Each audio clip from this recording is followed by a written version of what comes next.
Il a tout perdu en une score, son mariage et l'avenir qu'il avait autrefois bâti d'acier et d'ambition. Elle était le médecin qui ne franchissait jamais les limites, jusqu'à ce qu'elle rencontre le seul homme qui lui fit remettre en question toutes les règles. Lorsqu'un moment de guérison déclenche un amour auquel aucun d'eux ne s'attendait, ils doivent choisir entre les vies qu'ils connaissaient et la chance de quelque chose qu'aucun des deux ne pensait mériter. Il était brisé. Elle était liée par le devoir. Une nuit a tout changé. Bonjour la famille, bienvenue sur True Life Stories. S'il vous plaît, abonnez-vous et laissez-nous un « j'aime ». Cela compte énormément pour nous. Partagez également cette vidéo avec vos amis et vos proches et activez les notifications de publication pour ne pas manquer nos futures vidéos. Merci de le faire. Asseyez-vous et détendez-vous pendant que nous plongeons dans l'histoire. La lumière du petit matin filtrait à travers les hautes fenêtres du centre de réadaptation de Crestmont, projetant de longs faisceaux dorés sur le couloir blanc et stérile. Le docteur Alec Carter se tenait devant la chambre 317, le cœur calme et les doigts serrés fermement autour du dossier du patient qu'elle avait déjà examiné 3 fois. Sur la couverture, Nathaniel Smith, 38 ans, ancien PDG, traumatisme médulaire récent, statut en convalescence d'une lésion incomplète de la moelle épinière, mais les notes cliniques ne faisaient qu'effleurer l'homme derrière la maladie. Elle prit une profonde inspiration et frappa légèrement. Pas de réponse. Elle frappa de nouveau. Une voix, profonde et sèche, s'éleva de l'intérieur de la pièce. Si vous êtes un autre spécialiste venu me promettre des miracles, vous pouvez faire demi-tour maintenant. Elle sourit doucement et poussa la porte. À l'intérieur, la pièce était propre mais d'une atmosphère froide. Une seule grande fenêtre donnait sur le jardin brumeux, où la rosée s'accrochait à la vitre comme une seconde peau. Nathan Smith était assis près d'elle, immobile dans son fauteuil roulant. Il avait le genre de présence qui attirait le regard même dans l'immobilité. Des épaules larges, des cheveux noirs parsemés de sel, et un visage qui aurait pu autrefois apporter le charme comme un costume sur mesure. Maintenant, sa mâchoire était serrée, sa posture rigide, et son regard lointain. Hayley Introducement. Bonjour M. Smith. Je suis le docteur Alec Carter. C'est moi qui m'occuperai de votre rééducation à partir d'aujourd'hui. Il ne la regarda pas. Encore un nouveau visage. Ça doit être une rotation. Je suis là pour le long terme, dit-elle calmement, en prenant une chaise et en posant sa tablette sur ses genoux. Et je ne promets pas de miracle, juste des efforts. Cela lui valut un léger mouvement. Il tourna légèrement la tête, ses yeux se plissant pour l'étudier. Sa voix était basse et tranchante. L'effort a déjà été tenté. 6 specialists. 8 mois. Je suis toujours coincé dans ce fauteuil. Alec ne broncha pas. Alors peut-être est-il temps d'adopter une approche différente. Son sortil seausa. Different comment. Je ne crois pas à l'impossible, Monsieur Smith. Juste à des options inexplorées. Votre dossier indique que vous avez une lésion incomplète. Cela signifie qu'il y a un potentiel. Et un potentiel signifie que nous recommençons au début, ensemble. La bouche de Nathan se tordit en ce qui aurait pu être un rictus ou une grimace. C'est une philosophie optimiste. Je préfère dire approfondie. Pour la première fois, Nathan se tourna complètement pour lui faire face. Ses yeux étaient ambrés et fatigués, comme ceux de quelqu'un qui n'avait pas dormi correctement depuis des mois. Pas physiquement, mais émotionnellement. L'espoir et moi, nous ne nous parlons plus. Alors nous n'utiliserons pas ce mot, répondit Alec avec un haussement d'épaule. Concentrons-nous simplement sur ce que vous pouvez faire aujourd'hui. Un silence s'étira entre eux pendant un instant. Puis, de manière inattendue, Nathan laissa échapper un petit rire sec. Vous n'êtes pas comme les autres. Merci, dit-elle en souriant doucement. Maintenant, j'aimerais commencer par quelques évaluations de base. Ne vous inquiétez pas, rien de trop intense. Juste de l'observation et de la conversation. Il ne répondit pas tout de suite, mais il n'objecta pas non plus. C'était un début. Elle se déplaça à côté de lui, observant attentivement comment il se déplaçait lorsqu'elle tendit la main vers les siennes. Son corps se tendit par habitude, pas par douleur. Un mur, pas une blessure. Elle le nota silencieusement et ne fit aucun commentaire. La confiance viendrait, non pas en forçant, mais par la présence. Votre force de préhension est encore bonne, murmura-t-elle, testant doucement. C'est quelque chose sur quoi nous allons nous appuyer. Vous dites ça comme si ça signifiait quelque chose, marmonna Nathan, les yeux fixés sur le jardin à l'extérieur. Cela signifie quelque chose. Dites Hayley. Chaque étincelle dans le corps est un signal. Je suis là pour vous aider à les suivre. Il tourna de nouveau la tête vers elle, l'étudiant comme s'il essayait de la situer. Pas seulement son nom, mais son angle. Il y avait quelque chose derrière ce regard. De la lassitude, oui, mais pas de l'indifférence. Pas encore. Finalement, il dit, « Vous êtes jeune pour quelqu'un d'aussi sûr d'elle. » Hailey Surratt. J'ai beaucoup appris de personnes qui étaient sûres d'être sans espoir. La plupart d'entre elles ne l'étaient pas. Les lèvres de Nathan s'entr'ouvrirent légèrement, et pendant une seconde, quelque chose de non dit passa entre eux. Fragile, comme du verre au soleil. Elle ferma la tablette et se leva. « C'est assez pour aujourd'hui. Je reviendrai demain. » « Vous souriez toujours comme ça ?» Elle s'arrêta à la porte. « Seulement quand je le pense. » Il ne lui rendit pas son sourire, mais il ne se détourna pas non plus. Alors qu'elle partait, elle sentit quelque chose s'agiter dans le silence derrière elle. Pas de l'espoir. Pas encore. Mais peut-être le début de quelque chose. Le lendemain matin, elle retourna à la chambre 317, un café dans une main, sa tablette sous l'autre bras. Cette fois, elle ne frappa pas. Elle poussa la porte avec une aisance habituelle et lança joyeusement. « J'ai apporté des offrandes de paix. De la caféine et de la patience. Vous pouvez choisir celle dont vous avez le plus besoin. » Nathan était de nouveau près de la fenêtre, comme la veille. Sa chaise était tournée vers le jardin, sa silhouette encadrée par la lumière du soleil, perçant un ciel nuageux.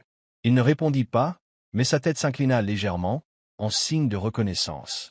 Elle a pris ça comme une permission d'entrer. « Je prends le mien sans lait et sans déni, » a-t-elle ajouté en posant le café sur la table d'appoint. « Le vôtre est juste noir, sans chichi. » J'ai deviné. Ai-je deviné juste? Les lèvres de Nathan se pressèrent en une ligne qui était dangereusement proche d'un sourire. « Vous avez bien deviné. » Alice s'assit de nouveau à côté de lui, pas trop près, prudente avec l'espace entre eux. « Comment avez-vous dormi? » « Je n'ai pas dormi, » dit-il simplement. « Les rêves sont un luxe pour les gens qui veulent un lendemain. » Allez hocha la tête sans jugement. « Voulez-vous me dire pourquoi vous n'en voulez pas? » Nathan hésita.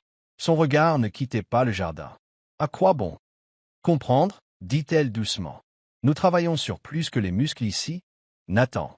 Nous travaillons sur la volonté qui l'émeut. » Il resta silencieux un long moment. Puis doucement. « Savez-vous ce que ça fait d'être dépouillé de chaque mot qui vous définissait autrefois? » Allez secoua la tête. « Non, mais j'aimerais comprendre. » Il tourna légèrement sa chaise, lui faisant maintenant face. Les cernes sous ses yeux étaient plus marquées à la lumière, mais quelque chose dans ses épaules s'était détendu. J'étais Nathan Smith, PDG de Valerie Capital. J'avais un Pantouse avec vue sur l'Hudson, un jet privé, une femme qui souriait pour les caméras. Ma vie semblait parfaite de l'extérieur. Que s'est-il passé? Il expira lentement, comme s'il essayait de dompter le souvenir avant de le libérer. C'était notre anniversaire. Nous sommes allés faire une randonnée à Glanshire Peak. Son idée. Elle voulait des photos près de la falaise. Je me souviens avoir pensé que le bord semblait instable. Je lui ai dit de reculer. Puis j'ai vu le sol bouger. Sa voix devint fragile comme du verre sous pression. Je l'ai poussée. Elle allait bien. Mais je suis tombé de 10 mètres, peut-être plus, des rochers, des arbres. Je ne me souviens pas avoir touché le sol. Juste le silence après. Elle ne dit rien. Le silence, elle l'avait appris, était une forme de soin à part entière. Quand je me suis réveillé, j'étais aux soins intensifs. Je ne sentais plus rien en dessous de la taille. Je pensais qu'elle serait là. Elle n'y était pas. Il eut un rire creux. Il s'est avéré qu'elle était occupée à engager un avocat. Elle a dit que j'étais émotionnellement manipulateur, que j'utilisais mon accident pour la faire rester. Le cœur d'Alice se serra, mais son visage resta impassible. Ce n'est pas de votre faute. Il l'ignora. Elle a dit qu'elle voulait une famille. Je ne pouvais pas lui en donner une.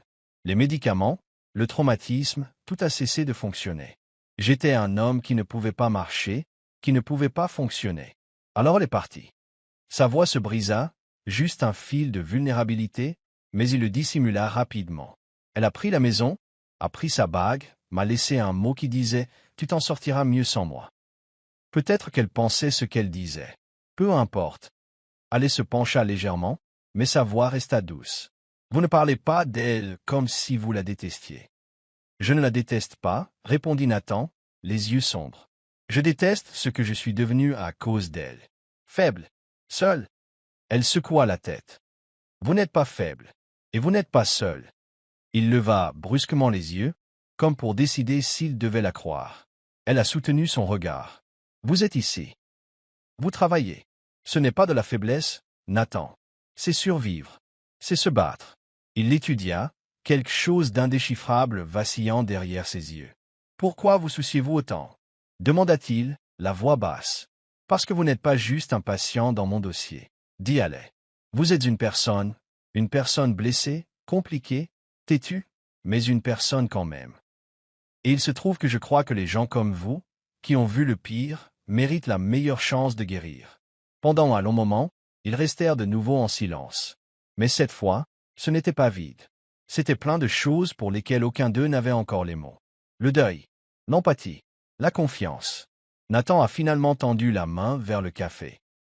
Ses doigts se sont enroulés autour de la tasse, comme s'il n'était pas sûr de se souvenir comment tenir quelque chose de chaud. Il prit une gorgée. Ce n'est pas mauvais, dit-il.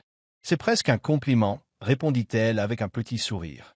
Il ne sourit pas en retour, mais il ne se détourna pas non plus. Nathan n'était pas dans le fauteuil près de la fenêtre quand Allais est entrée dans la chambre 317 le lendemain. Elle s'arrêta sur le seuil, ses yeux balayant l'espace silencieux. Le fauteuil roulant était soigneusement placé à côté du lit, vide. Les couvertures étaient rabattues. La lumière du soleil filtrait sur le sol en linoléum, soulignant l'éclat de quelque chose de nouveau, l'effort. Puis elle le vit. Il était près des barres de physiothérapie, les agrippant fermement, le corps tremblant. La sueur perlait sur son front. Il n'était pas seul, Paul, le thérapeute de jour de l'établissement, se tenait à proximité, les mains prêtes au chaos. Les jambes de Nathan vacillaient sous lui, faibles mais droites. Chaque muscle de son torse était contracté pour soutenir les membres tremblants en dessous. Elle posa son sac, le cœur battant. Elle ne dit pas un mot. Elle savait qu'il ne fallait pas. Le regard de Nathan s'est levé, la surprenant dans le miroir monté au-dessus des barres. Son visage était rouge, la mâchoire serrée par l'effort. « Bonjour. » grogna-t-il, comme si se tenir debout après des mois de quasi-paralysie n'était qu'une corvée matinale. « Bonjour, » répondit-elle doucement en s'approchant. « Vous n'avez pas voulu m'attendre? Je me suis dit que si je tombais, quelqu'un me rattraperait. » Paul lui lança un regard, mi-amusé, mi-admiratif, alors qu'il s'écartait et lui faisait signe de prendre le relais. Allais hocha la tête avec gratitude et s'approcha lentement, posant doucement ses mains sur les coudes de Nathan. « Vous êtes debout, » dit-elle, sa voix calme mais illuminée de quelque chose de brillant. « Je vacille, » corrigea-t-il, comme une girafe ivre. « Une girafe ivre qui se tient debout, » dit-elle avec un sourire. « C'est un progrès. » Il laissa échapper un petit rire, mais cela se transforma rapidement en une grimace alors que sa jambe droite fléchit légèrement. « D'accord, » murmura-t-elle. « Il est à terre. Nous ne dépasserons pas la douleur aujourd'hui. »« Je vais bien. » insista-t-il entre ses dents serrées. « Nathan, » dit-elle fermement en se plaçant devant lui. « Asseyez-vous. Maintenant. » Il hésita, puis obéit, s'abaissant lentement sur le banc rembourré à côté des barres. Elle s'accroupit devant lui, sortant une petite serviette de la poche de son manteau et la pressant dans ses paumes. Ses doigts restèrent serrés un instant, puis se desserrèrent pour la prendre. Sa respiration était superficielle, ses muscles tressaillant sous l'effort des 10 dernières minutes. « Je ne veux pas y retourner, » dit-il soudain, la voix basse et rauque. « Dans le fauteuil. Je ne peux pas. Vous n'y retournerez pas, promit-elle. Pas aujourd'hui. Pas demain. Sauf si votre corps a besoin de repos. Ce n'est pas retourner en arrière. C'est se recalibrer. » Son regard se leva vers le sien, interrogateur. « Vous dites toujours la bonne chose. »« Non. » répondit Allais en écartant une boucle de cheveux humides de sa tempe. « Je dis juste ce que je pense. » Nathan hocha faiblement la tête, puis s'adossa au mur, laissant sa tête heurter doucement celui-ci. « J'ai rêvé que je marchais la nuit dernière. J'étais dans le hall d'un hôtel, je pouvais sentir la moquette sous mes pieds.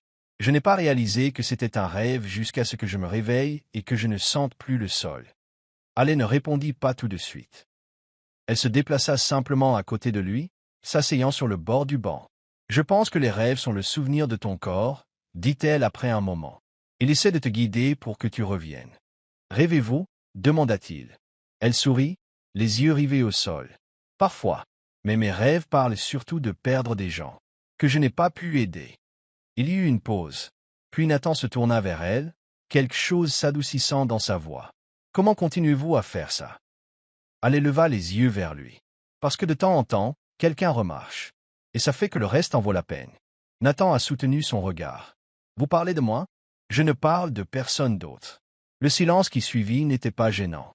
Il était lourd de choses non dites, une compréhension mutuelle tissée dans l'espace entre leurs épaules, leur souffle. Il a alors baissé la main, ses doigts effleurant le sol. Elle a réalisé qu'il testait la sensation, se rattachant à la réalité. « J'ai senti la pression, murmura-t-il. Pas vive, juste quelque chose. La gorge d'Alei, ça serra. Alors nous considérons aujourd'hui comme une victoire. » Nathan hocha la tête. Et pour la première fois depuis qu'elle l'avait rencontré, elle le vit. Pas seulement la survie, mais une étincelle. Le sentiment d'un homme qui avait autrefois dirigé des empires commençant à croire de nouveau en ses propres jambes. Elle l'aida à remonter dans le fauteuil, les mains fermes sur ses bras. Cette fois, quand leurs regards se sont croisés, il n'y avait aucune barrière, aucune dureté dans son ton. Juste de l'honnêteté. « Merci, dit-il. »« De rien, murmura-t-elle. Nous ne faisons que commencer. » La tempête s'est levée avant le coucher du soleil. Le tonnerre grondait bas dans le ciel tandis que le vent poussait contre les fenêtres en verre de Crestmont, faisant bruisser les stores et dessinant de longues ombres dans le couloir silencieux. La plupart de l'établissement s'était vidé pour la soirée. Les infirmières en équipe réduite, les salles de thérapie assombries, les échos remplacés par le silence. Mais dans la chambre 317, une douce lumière de lampe brillait comme un phare. Elle était toujours là. Elle n'avait pas prévu de rester. Mais après le spasme musculaire de Nathan plus tôt dans la journée, une grimace qu'il a essayé de cacher, elle a prétexté qu'elle devait vérifier ses réflexes une dernière fois avant l'examen de sortie. C'était une justification fragile. Elle le savait. Lui aussi. Mais aucun des deux ne l'a contesté. « Je ne ressens plus la douleur de la même manière qu'avant, » dit doucement Nathan, adossé à la tête de lit dans un t-shirt gris usé. Ses jambes s'étendaient sur la couverture, une bande de résistance jetée négligemment à ses côtés. Elle s'assit en face de lui sur le fauteuil. Ses chaussures enlevées, son manteau plié sur le dossier. La tablette était toujours ouverte sur ses genoux, mais l'écran s'était mis en veille. Elle ne l'avait pas regardé depuis 15 minutes. « La sensation fantôme peut changer comme ça, » répondit-elle. « Parfois, les nerfs se trompent. Parfois, ils guérissent. » Nathan la regardait, pas seulement de manière décontractée, mais pleinement, comme s'il avait mémorisé la forme de sa silhouette dans la chaude lueur de la lampe. La façon dont ses cheveux se détachaient de sa tresse près de sa mâchoire, sa clavicule qui pointait au bord de son chemisier. « Tu restes plus longtemps chaque jour, » murmura-t-il. Elle ne répondit pas tout de suite. « Est-ce que ça te dérange ?»« Non, » dit-il. « Ça me fait peur. » Les sourcils d'Alice se haussèrent. « Pourquoi ? » ?»« Parce que je ne veux pas que tu partes. Et j'ai peur de ce que cela signifie que je veuille ça. » Elle a fermé la tablette et l'a mise de côté. Sa voix s'est abaissée. « Tu n'es pas mon patient pour toujours, Nathan. »« Alors que suis-je » demanda-t-il, la voix rauque. Alice se leva lentement, se dirigeant vers lui. L'air était chargé, lourd non pas de tension mais de quelque chose de plus profond, de plus ancien. Le désir. Elle s'arrêta à quelques pas du lit. « Je ne sais pas, » admit-elle. « C'est ça le problème. » Le vent se déchaîna dehors. La pluie frappait les fenêtres en rafale. Nathan tendait la main. Un simple petit geste. Les doigts recourbés en guise d'invitation. Elle la fixa un long moment. Puis elle la prit. Il la tira doucement pour qu'elle s'assoie à côté de lui sur le bord du lit. L'air entre eux n'était plus vide. Il était électrique. Elle sentit sa chaleur à côté d'elle. Le léger tremblement dans son bras alors que ses doigts effleuraient les siens. Toutes les sonnettes d'alarme dans son esprit se déclenchèrent. L'éthique clinique martelait en elle comme un second battement de cœur. Mais alors il dit, « Allez, je n'ai pas besoin d'un médecin en ce moment. J'ai besoin de toi. Just a toy. » Et c'est tout ce qu'il a fallu. Elle s'est penchée en avant et il a rejoint à mi-chemin. Le baiser fut lent au début, prudent, respectueux. Puis il s'est approfondi. Sa main s'est déplacée vers sa nuque, la sienne a glissé sur sa poitrine. Ils n'ont pas parlé, non moins de regards, de silence partagé et de choses non dites ont abouti à un contact qui était à la fois découverte et affirmation.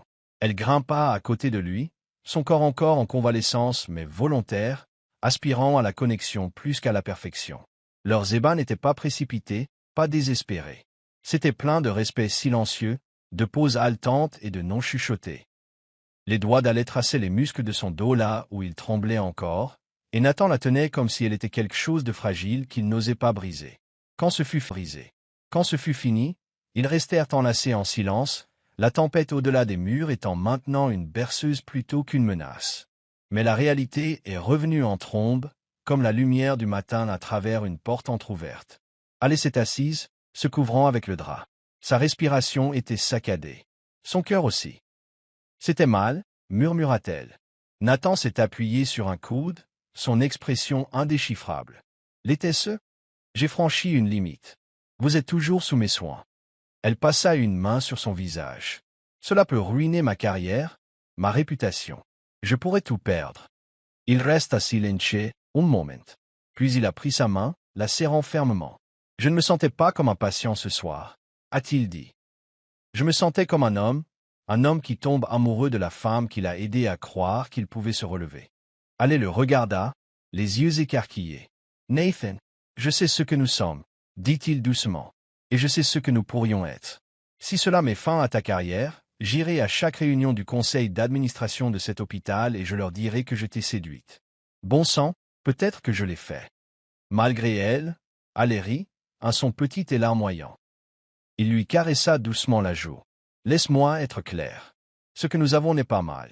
C'est gênant, compliqué, peut-être même imprudent. Mais pas mal. Elle laissa son front reposer contre le sien, fermant les yeux. La tempête faisait rage autour d'eux, mais pour la première fois, on aurait dit que le monde retenait son souffle, attendant ce qui allait suivre. Le lendemain matin, les couloirs de l'hôpital semblaient plus nets.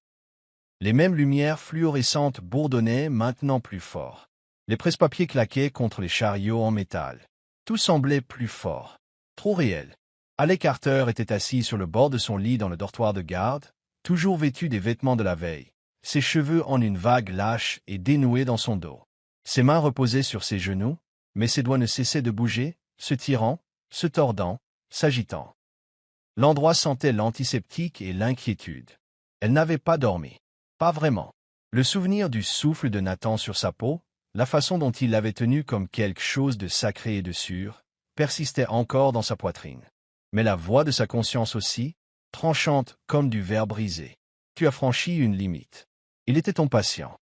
Son badge gisait par terre à côté du lit, comme s'il avait été jeté au milieu d'un rêve devenu réalité. Un léger coup à la porte du dortoir la fit sursauter. « Dr. Carter !» C'était la voix de Paul, douce, mais avec une pointe d'inquiétude. « On a besoin de vous dans la salle de conférence B. » Maintenant. Elle se leva lentement, la boule dans son estomac s'installant comme du plomb. Le docteur Williams, le directeur de la réadaptation, n'y est pas allé par 4 chemins. Votre proximité avec M. Smith a été observée par plusieurs membres du personnel. On s'inquiète des limites floues. Hallie a gardé un regard impassible. Elle s'est assise en face de la table, les mains jointes sur ses genoux. Calme. Maître Z. Une femme tenant fermement ses propres morceaux brisés.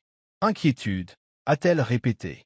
Nous ne vous accusons de rien de contraire à l'éthique, a dit Williams. Mais les mots semblaient fragiles.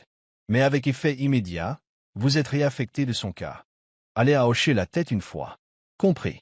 Les mots avaient un goût de fer dans sa bouche. Cet après-midi-là, elle n'est pas allée à la chambre 317. Elle est passée devant. La porte était ouverte. Nathan était assis droit, portant un pantalon de survêtement et un pull bleu foncé.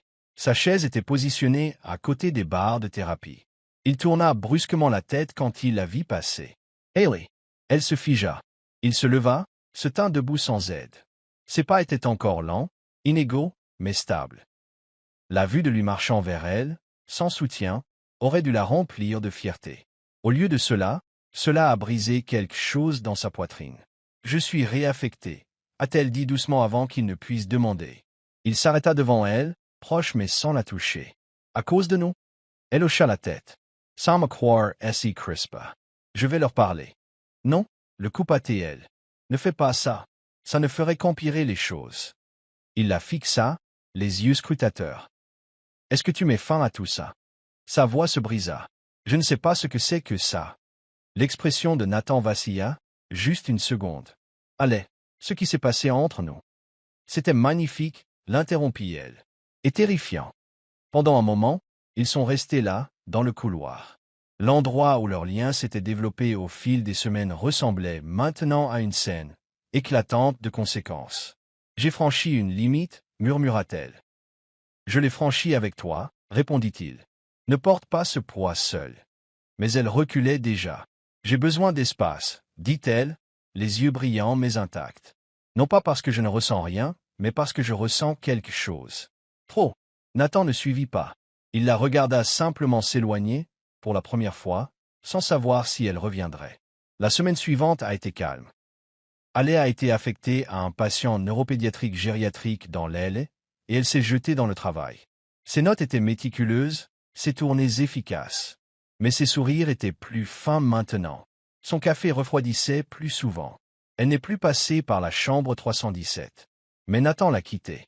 Chaque jour, il marchait un peu plus loin. Des barres au couloir. Du couloir à l'escalier. Il est passé une fois devant son bureau. A fait une pause. Puis a continué son chemin. Non pas parce qu'il ne voulait pas la voir, mais parce qu'il respectait l'espace qu'elle avait demandé. Guérir, avait-il appris, ne consistait pas toujours à bouger. Parfois, il s'agissait d'attendre, immobile. C'est près de 2 semaines plus tard qu'elle a trouvé le mot. Plié dans son casier. Papier ordinaire. Pas de nom. Juste 6 mots, écrits de cette écriture soignée et inclinée qu'elle avait appris à trop bien connaître. Je suis toujours debout. Toi aussi. Elle a lu 3 fois avant de fermer les yeux. Et a pleuré. Non pas de chagrin, ni de regret. Mais parce qu'il avait raison. Elle était toujours debout. C'est un jeudi de fin mars que Nathan a été officiellement libéré. Le soleil avait fait une rare apparition, chassant le dernier souffle de l'hiver des arbres et des trottoirs, remplaçant le gris par de l'or. Alé se tenait près de la fontaine dans la cour de l'hôpital, les bras croisés contre une brise qui portait encore une morsure. Elle n'était pas de garde, pas prévue pour les tournées. Mais elle était là. Elle n'était pas sûre pourquoi au début, jusqu'à ce qu'elle le voie. Nathan sortit par les portes d'entrée sans fauteuil roulant, un seul sac de sport dans une main, sa démarche inégale mais stable. Il portait un manteau sombre, et ses yeux balayaient rapidement l'espace, avec urgence, la cherchant. Quand il la vit près de la fontaine, son visage changea. Pas un sourire. Quelque chose de plus profond. Quelque chose qui s'est installé dans les os du moment. Il s'est approché d'elle lentement. Alé n'a pas bougé. Non pas parce qu'elle était incertaine, mais parce qu'elle était fatiguée de fuir les choses qu'elle voulait. Quand il l'a atteinte, il y a eu une pause. Pas de contact, pas de salutation. Juste de la présence. Ce beau langage silencieux qu'ils avaient tous les deux appris à maîtriser. « Tu es venu » a-t-il dit. Elle a hoché la tête. « Je voulais venir. »« Tu n'es pas venu dans ma chambre. Tu devais en sortir seul. » Sa mâchoire s'est contractée, mais ses yeux étaient doux. « Je voulais te voir. Je voulais dire quelque chose qui ne sonnerait pas comme un remerciement. Quelque chose de plus. » Alé a finalement décroisé les bras, laissant ses mains retomber à ses côtés. « Tu ne me dois aucune gratitude, Nathan. Je ne te dois rien, dit-il en se rapprochant. Mais je ressens quelque chose de plus grand que des remerciements. » Le vent jouait avec une mèche de ses cheveux, la poussant sur sa joue. Nathan leva la main et la replaça doucement derrière son oreille. Ses doigts s'attardèrent sur sa mâchoire, une question dans ses yeux. Alé y répondit avec les siens. « Oui, murmura-t-elle. » Il cligna des yeux. « Oui à quoi? »« Oui à ça. À nous. Si nous ne sommes plus médecins et patients, alors nous n'avons plus d'excuses. Juste des choix. » Nathan s'est encore rapproché. « Alors choisissons-nous l'un l'autre. » Le baiser fut doux. Pas d'urgence, pas de regret. Just a confirmation. Juste 2 personnes encore meurtries par la vie, reconnaissant l'une chez l'autre la chose la plus rare, la sécurité. Ils ont pris leur temps. Au début, c'était des choses tranquilles. Un café le dimanche. Des textos tard le soir sans pression pour répondre. De longues promenades le long de la rivière où il s'appuyait sur son bras quand sa jambe se fatiguait. Un dîner dans son appartement où elle a appris qu'il aimait son vin froid et sa musique forte. Elle a trouvé ses vieux disques empilés dans des caisses. Miles Davis, Elle Edith Piaf National. Et il a appris qu'elle parlait dans son sommeil quand elle était stressée. Ils ne firent aucune déclaration, juste de petites constances qui ressemblaient à des fondations. Un soir, il la raccompagna à sa porte, s'arrêta sous la lumière du porche et dit simplement « Tu me donnes l'impression d'être à la maison. » Elle n'a pas répondu. Elle a juste embrassé comme si elle y croyait. La demande en mariage n'était pas élaborée. Elle n'en avait pas besoin. Ils étaient retournés au centre de rééducation, non pas pour des raisons médicales, mais pour rendre visite à Paul, qui venait d'annoncer sa retraite. Après la petite fête à la cafétéria, Nathan lui a demandé de l'accompagner pour une promenade. Elle le suivit dehors jusqu'au jardin près de la cour, où ils avaient eu leur première vraie conversation. Il s'arrêta au banc en bois, celui sur lequel elle s'asseyait pour lire des dossiers, faisant semblant de ne pas le regarder par la fenêtre. « Je me souviens de cet endroit, » dit-elle. « Je me souviens de tout, » répondit Nathan. Il prit une inspiration. « Je n'ai pas apporté de bague. Elle est en cours de fabrication sur mesure. J'ai choisi la pierre le mois dernier. » Je ne pouvais plus attendre. Ses yeux s'écarquillèrent. « Tu me demandes en mariage, » murmura-t-elle. Il hocha la tête. « Ici même ?» demanda-t-elle, l'émotion montant dans sa gorge. « Oui, parce que c'est ici que je suis redevenu quelqu'un. Et tu en étais la raison. » Elle resta silencieuse un long moment. Puis elle dit, « Tu n'as pas besoin de bague. »« Je sais, » répondit-il. « J'ai besoin d'un oui. » Des larmes touchèrent ses cils, mais sa voix ne trembla pas. « Oui. » Et quand il l'embrassa cette fois, ce n'était pas pour guérir. C'était pour choisir d'être entiers ensemble. Ce n'était pas extravagant. Il n'y avait pas de cathédrales imposantes, ni de longues listes d'invités remplies d'étrangers vêtus par obligation. Il n'y avait pas d'invitation dorée embossée de noms en cursive, ni de quatuor à cordes en smoking. Ce qu'ils avaient à la place, c'était une vieille serre réaménagée en bordure de la ville, ses vitres modelées par le soleil et le lierre, et une douzaine de personnes qui étaient restées à travers les tempêtes. Et c'était plus que suffisant. Le soleil était bas dans le ciel, déversant une lumière couleur de miel sur le sol en pierre usée de la serre. Des fougères pendaient dans des paniers suspendus, dansant dans la brise qui filtrait par les portes ouvertes. Les tables étaient dressées avec des fleurs sauvages, chaque tige cueillie à la main par Alette 2 jours plus tôt au marché fermier local. Nathan avait choisi la musique, une playlist tranquille de soul et de jazz, des chansons qui n'attiraient pas l'attention mais qui occupaient l'espace. Les chaises étaient disposées en demi-cercle, pas en rangée. L'idée de Nathan. Pas d'aller, avait-il dit. Personne ne marche vers quelqu'un. Nous nous rejoignons au milieu. Et c'est ce qu'ils allaient faire. Nathan se tenait près du devant, ses mains légèrement crispées sur ses côtés, respirant profondément. Il portait un costume bleu marine foncé, fait sur mesure pour accueillir l'attelle de soutien discrète cachée sous la veste ajustée. Il ne s'appuyait sur rien, ni canne, ni béquille. Il n'en avait pas besoin.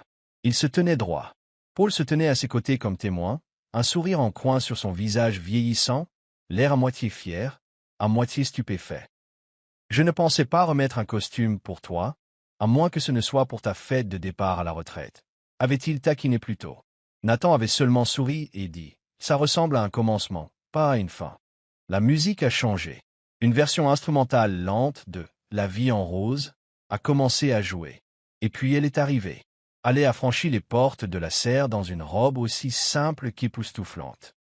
De la soie ivoire qui bougeait comme de l'eau et une couronne de renoncules blanches et douces dans ses cheveux. Elle ne portait pas de bouquet. Elle n'avait besoin de rien tenir. Ses yeux étaient fixés sur Nathan. Chaque pas qu'elle faisait était assuré, déterminé, ni lent, ni précipité. Elle ne marchait pas vers lui comme vers une destination. Elle marchait vers elle-même. Le souffle de Nathan se coupa, alors qu'elle approchait. Pendant un instant, tout ce qu'il vit fut elle, pas le médecin, pas la femme qui avait autrefois sauvé ses jambes ou son esprit, mais la personne qui l'avait reconstruit avec rien de plus que la vérité et la présence.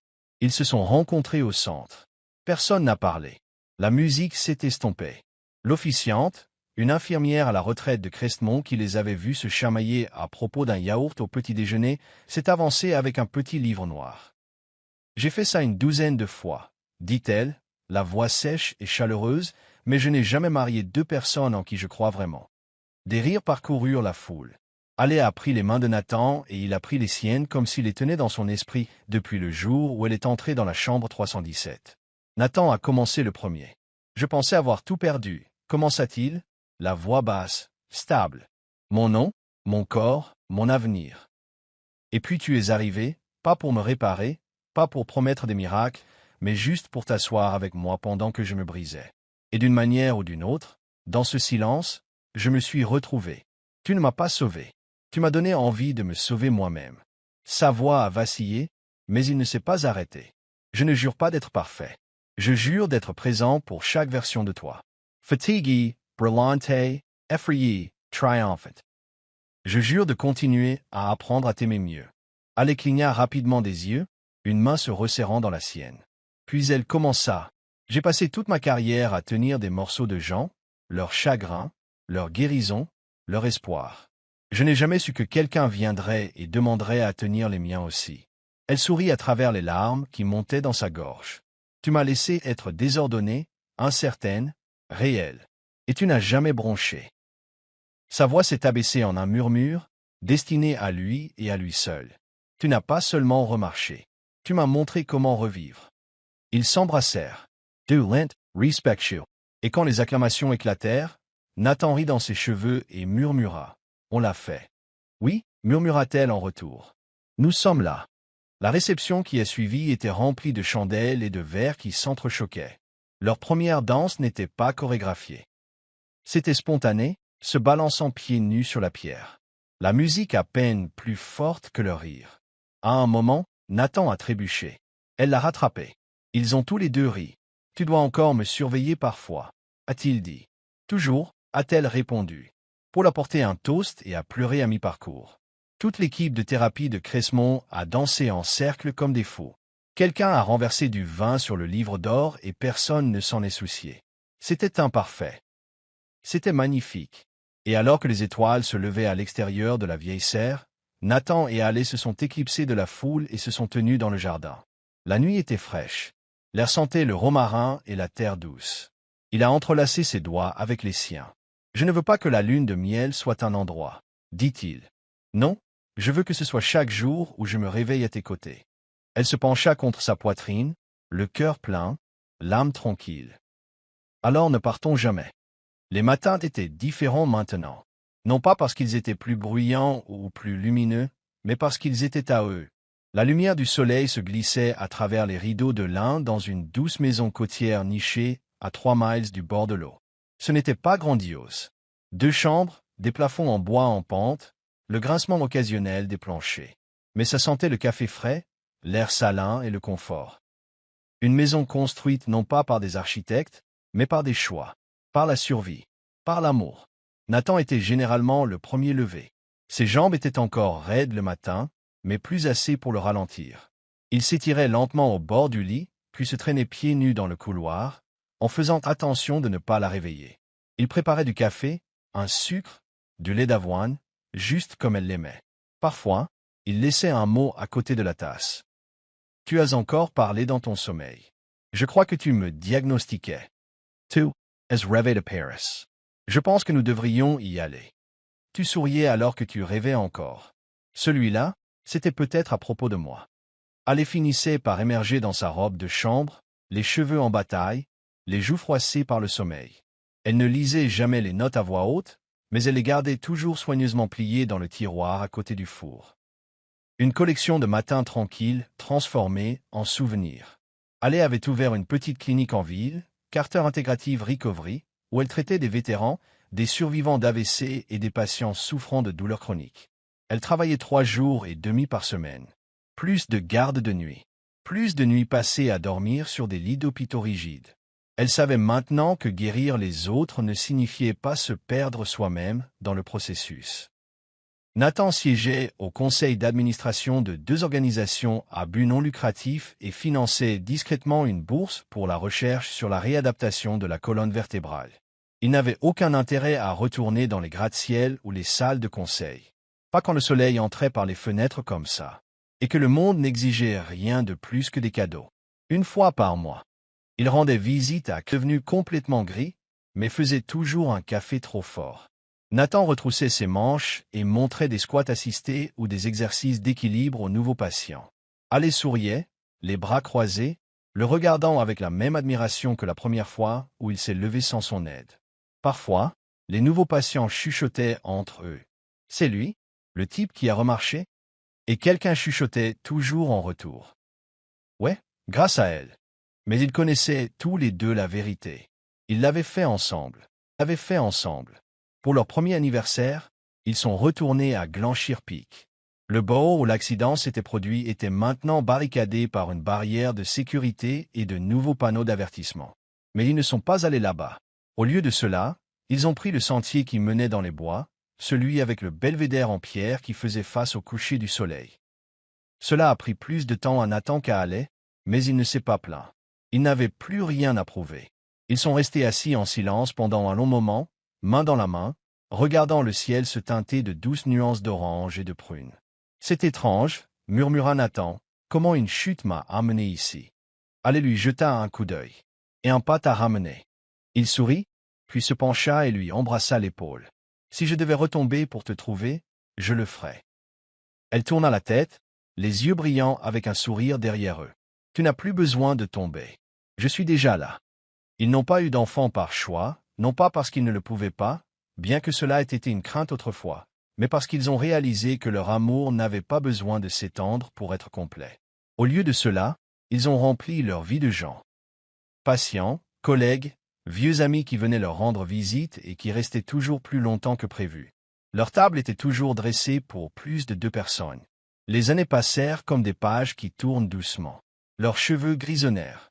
Leurs pas se sont ralentis, mais leurs rituels sont restés les mêmes. Les crêpes du dimanche, les couvertures partagées les jours de pluie, les rires chuchotés dans les pièces sombres. Ils ont construit une vie non pas de grands moments, mais de petites constances, se brosser les dents côte à côte, plier le linge en musique, s'endormir au milieu d'une conversation et se réveiller en se touchant encore. Une nuit, bien des années après ses premières conversations dans la chambre 317, elle étendit la main à travers le lit et frôla du pouce les jointures de Nathan. « J'aime toujours tes mains, » murmura-t-elle. Il ouvrit lentement les yeux, un sourire se dessinant au coin de sa bouche. « Même maintenant ?» Surtout maintenant, il se tourna vers elle. « Tu penses toujours que je suis ton patient le plus difficile. Tu n'as jamais été un patient, » dit-elle doucement. « Tu as été une histoire dont j'ai eu la chance de faire partie. » Ils restèrent dans le noir, écoutant la mer à l'extérieur de la fenêtre ouverte, et Nathan dit les mots qu'il disait chaque soir. « Je suis toujours debout. » Et Haley murmura en retour les mots qu'elle n'avait jamais cessé de croire. « Moi aussi. Ensemble. Toujours. » Nous sommes arrivés à la fin de l'histoire. J'espère que vous l'avez apprécié. Laissez un j'aime et abonnez-vous à ma chaîne YouTube pour plus d'histoires intéressantes.